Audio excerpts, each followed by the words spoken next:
रोजगार भी चला गया, सब चला गया, दुकानें ठप हो गई, घर में हमारी हेल्प करें, हमें आके गांव में पूछे हमसे लोगों से। 2022 में तो मुझे लग रहा है रोटियों के भी लाले पड़ेंगे जब दोबारा कोरोना आएगा।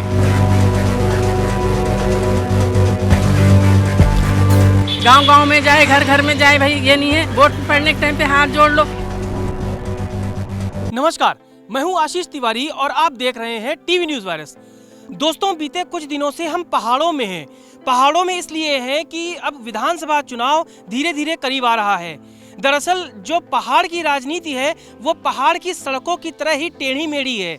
हालांकि अभी जिस तरह से आप देख रहे हैं हमारे पीछे ये जो सड़क है ये पहाड़ की ओर जा रही है, यानी ऐसी ही सियासत की सड़क पहाड़ पर चढ़ने के लिए आम आदमी पार्टी, भारतीय राष्ट्रीय कांग्रेस और भारतीय जनता पार्टी में शुरू हो चुकी है नूरा कुश्ती। वो जीतना चाहते हैं पहाड़ की उन सीटों को जहां से तय होता है मुख्यमंत्री और चुनी जाती है सरकार। देखो, सीएम तो अब जो आएगा अच्छा ही आए, ये तो मैं नहीं बोल कह सकती, लेकिन जब से 2019 से यहाँ पर क्या, जब से मार्च से ये कोरोना लगा था, जब से तो रोजगार भी चला गया, सब चला गया, दुकानें ठप हो गई, घर में हर चीज़। अब 2022 में तो मुझे लग रहा है रोटियों के भी लाले पड़ेंगे जब दोबारा कोरोना आएगा। इतनी भूखमरी हो गई, लोग सब किसी जो मतलब गरीबों को तो राशन दे देते हैं भर भर के, चलो आगे वो तो खा रहे, जैसे जो मध्यम वर्ग के लोग हैं उनकी सबसे ज़्यादा दिक्कत है। उन्हें तो ना सरकार देती है, ना कोई पंचायत देती है, ना कोई देता है, खाना तो उन्हें भी चाहिए। हमें तो ऐसा चाहिए कि हमारी सब देखभाल करे, हमारे गांव पड़ोस में जो कुछ है दुख बीमारी सबकी देखे, हमारी हेल्प करें, हमें आके गांव में पूछे हमसे लोगों से। गांव में जाए, घर घर में जाए, भाई ये नहीं है वोट पड़ने के टाइम पे हाथ जोड़ लो।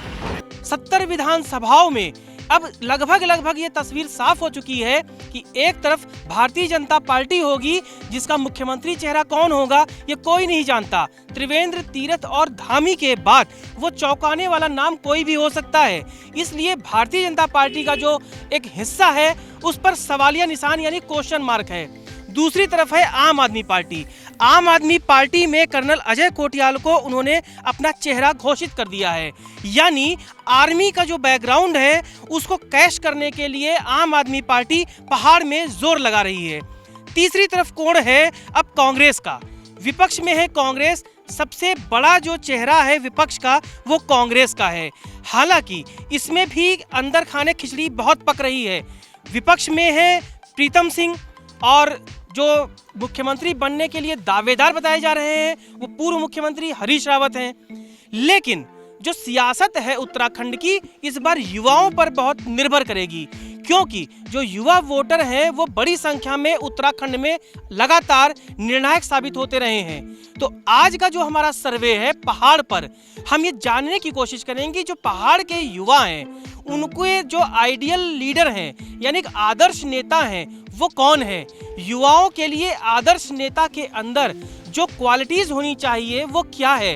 क्या एक बुजुर्ग नेता यानी हरीश रावत की तरफ वो जाएंगे या आर्मी बैकग्राउंड से आने वाले कर्नल अजय कोटियाल को वो चुनेंगे, या कि तीसरी तरफ जो भाजपा है जिसमें कब कौन मुख्यमंत्री बन जाए तय नहीं है उसकी तरफ जाएंगे। तो इस बार के सर्वे में पहाड़ के युवाओं से बात करेंगे, जानेंगे कि उनके मन में इस बार क्या है विधानसभा चुनाव को लेकर रणनीति।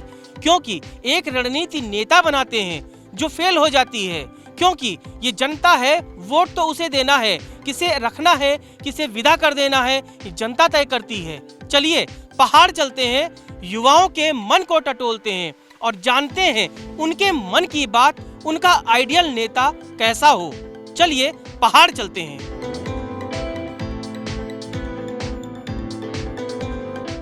विधायक अच्छा ही जाएंगे जो काम करने वाला हो, खाली अखबारों में लिखने वाला ना हो, बाकी काम करने वाला विधायक हो। विकास हुआ है ऐसा नहीं कह सकते कि विकास नहीं हुआ है, पर क्या विकास हुआ है? काम के मुकाबले बहुत धीमा है विकास। काम करने के लिए देखिए काम सब करते हैं, लेकिन अब जो हमारा जो रिटायर्ड फौजी है जो बोलना चाह रहा है कि मेरे को एक मौका दिया जाए, तो वो भी गलत नहीं कहना चाह रहे हैं, क्योंकि हर किसी को यहाँ की जनता जो है हर किसी को मौका देती है।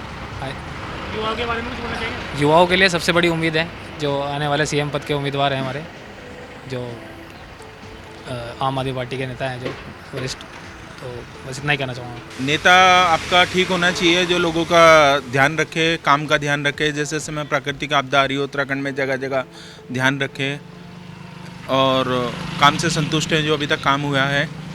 उत्तराखंड में। सीएम का आपका धामी जी जिस हिसाब से इस समय काम कर रहे हैं बहुत ठीक लगा, मतलब जिस हिसाब से कर रहे हैं, क्योंकि पीएम साहब से भी डायरेक्ट कांटेक्ट मतलब जा रहे हैं, बातचीत कर रहे हैं। बाकी डेवलपमेंट इतना ख़त्म भी नहीं है, डेवलपमेंट ठीक हुआ है, एवरेज से ऊपर देंगे डेवलपमेंट को। सीएम तो हम आपका ही देखना चाहेंगे जो अब उठे हैं, ये अजय कोठियाल, क्योंकि ये रिटायर्ड है। अब इन्हीं से उम्मीद है, बाकी सबका देख चुके हैं, अब भाजपा पार्टी का भी देख चुके हैं। जैसे कि इनकी तो तख्ताई पलट होती रहती है, सत्ताई पलट होती रहती है। जो आज तक सीएम रहे हैं, कोई पौड़ी से रहा है, कोई चमोली से रहा है, कोई जो है आपके पिथौरागढ़ से रहा है, कोई कुमाऊं से रहा है, तो कोई गढ़वाल मंडल से रहा है। अपना देहरादून के जो देहरादून एक राजनीतिक क्षेत्र में राजधानी के नाम से भी जाना जाता है, वहाँ का न तो आज तक कोई लोकल विधायक रहा है, ना ही कोई लोकल सीएम रहा है। जितने भी आज तक सीएम बने हैं, 3 सीएम बदले जा चुके हैं। उत्तराखंड के अंदर 3 सीएम बीजेपी में बदले जा चुके हैं। ये बंदरबांट होती है, कुमाऊं मंडल और गढ़वाल मंडल देखा जाता है, बाकी देहरादून मंडल कोई नहीं देखता है, लोकल टी का कोई ध्यान नहीं रखता है। तो मेरा जो सबसे पहले कहना है कि 2022 में आने वाले चुनाव में सबसे पहले प्रत्याशी जो है लोकल होना चाहिए। 2022 में भारतीय जनता पार्टी की सरकार बननी चाहिए। उसका एक मुख्य कारण ये है कि जब देश के अंदर भारतीय जनता पार्टी की सरकार है, माननीय नरेंद्र मोदी देश के प्रधानमंत्री हैं, तो उसके समकक्ष प्रदेश में भी भारतीय जनता पार्टी की सरकार होनी चाहिए, ताकि प्रदेश का विकास जो 2017 से लेकर 22 तक जो प्रदेश के अंदर भारतीय जनता पार्टी की जो सरकार बनी हुई है, और वो काम जो विकास के काम चल रहे हैं, वो विकास के काम अवरुद्ध न हो किसी प्रकार से, इसके लिए 2022 में भारतीय जनता पार्टी की सरकार बननी चाहिए। तो सुना आपने, युवा जो है जो पहाड़ के हैं वो चाहते हैं कि स्थायी मुख्यमंत्री हो, ये उनकी पहली चाहत है। वो कहते हैं कि जो मुख्यमंत्री हो वो विकास की बात करे, सिर्फ देहरादून जैसे शहरों में रुककर पहाड़ की बात ना करे। योजनाएं अगर बने तो वो परवान भी चढ़े, यानी विकास जो कार्य हैं वो घोषणाओं में न सीमित रह जाए, बल्कि वो अमली जामा भी पहनाया जाए। विकास के काम पहाड़ पे भी उतने ही होने चाहिए जितने की दावे किए जाते हैं। तो अब देखना ये होगा कि आने वाले चुनाव में जो ये मतदाताओं की राय है, ये जो तत्कालीन चीफ मिनिस्टर है वही चाहिए। बहुत अच्छा काम कर रहे हैं और जन सेवक भी हैं, और अच्छी उन्होंने अभी पेंशन भी बढ़ाई है फिलहाल में, जो स्वतंत्रता सेनानी थी उनकी विधवाओं की, और यहाँ पर उत्तराखंड का अच्छा से देखभाल कर रहे हैं और अच्छे हैं वो। बहुत कम हो रखे, अभी हम लोग के हिसाब से तो बहुत कम हो रखे। काम रुज़गार ढंग की नहीं मिल रहा काम के लिए। हमें काम चाहिए और अच्छे सरकार चाहिए जो देश चलाए।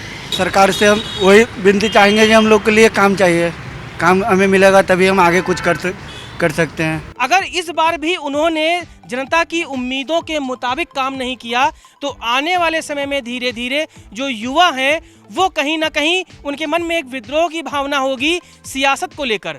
देखना होगा 2022 के चुनाव में जो वादे करेगी सरकारें या उनके जो प्रत्याशी हैं, जो पार्टियां हैं जो वादे करेंगी, क्या इन युवाओं की बातों को ध्यान में रखेंगी, स्थायी सरकार देंगी, एक निष्पक्ष सरकार देंगी, एक काम करने वाली सरकार देंगी, जीरो टॉलरेंस की सरकार वाकई में देंगी? दिलचस्प होगा देखना। फिलहाल कैमरामैन इमरान के संग आशीष तिवारी को दीजिए इजाजत। नमस्कार।